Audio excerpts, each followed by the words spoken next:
On the news, we see wildfires, hurricanes, and floods worse than ever before. Children are scared and they suffer from what's being called eco-anxiety. So can we talk a little bit about how eco-anxiety is different from just being worried, Dr. G? Because things worry us, but what is eco-anxiety?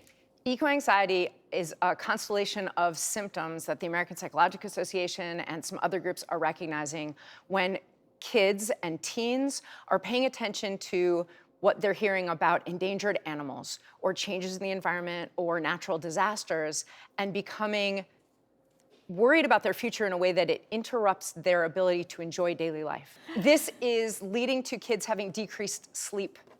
It's leading to kids having decreased enjoyment. It's leading to them needing support that parents are struggling to give because we don't want to bring it up if they're not thinking about it. Why should I worry my child about these big unanswerable things? And I don't have answers. And I always struggle to engage in my conversation with my kids if I wouldn't know what to say when they then ask me, well, how is it going to be okay? In the same way that parents struggle to talk to their kids about school violence or other big topics like that that are real, but they're gonna ask me a question, I'm not gonna have the answer. Parents are always supposed to have the answer, so I won't bring it up.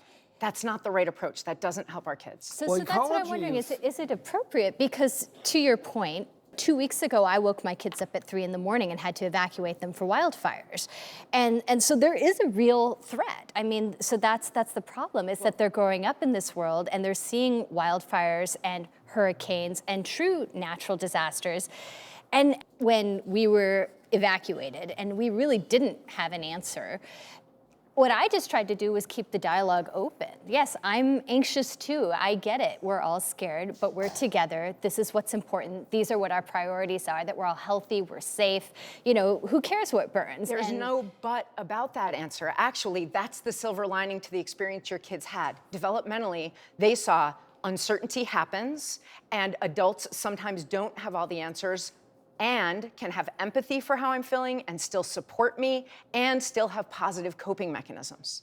That's what our kids can learn from this. We don't have the answers to what will be. Part of the issue is what they're learning in school. I mean, if this is what they're getting in school and it's pounded in their brain, it's got to cause anxiety. Yeah, I don't know though. I mean, I would be curious as to your thoughts as to what's the right balance, right? We don't want our kids to grow up in a vacuum and not be aware that these changes are occurring, that there are real threats, that appropriately they should be concerned about the environment. Some of the youngest activists are making the biggest impact, which is amazing. Well, but maybe that's the difference is if, you know, true anxiety a lot of times comes because you're perceiving something, there's nothing you can do about it.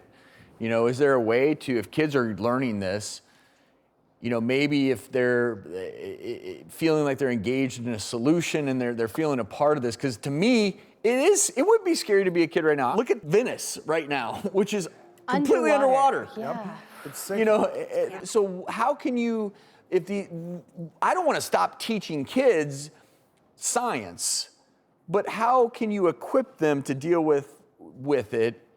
Because even as adults, it gives us anxiety, or at least it should. It should. So, you know, when you think about anxiety just in general, right? A lot of the anxiety is about, like you're saying, feeling like you have no control over what's happening. There's so much uncertainty, and there's nothing we can do to change the outcome of what I think is going to happen. So in situations like that, it's really important to kind of take a step back and focus on the things you can control.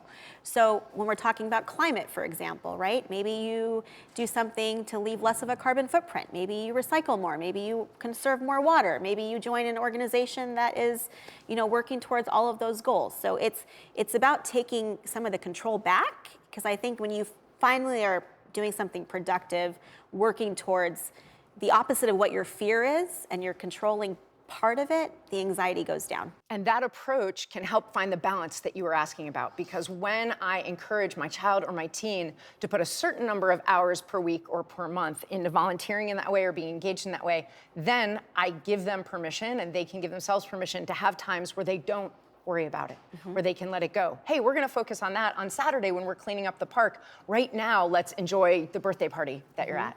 And so it puts boundaries around good work, leaving some space for childhood. All right, well, I really appreciate your two's perspective on this. Thanks for being with us.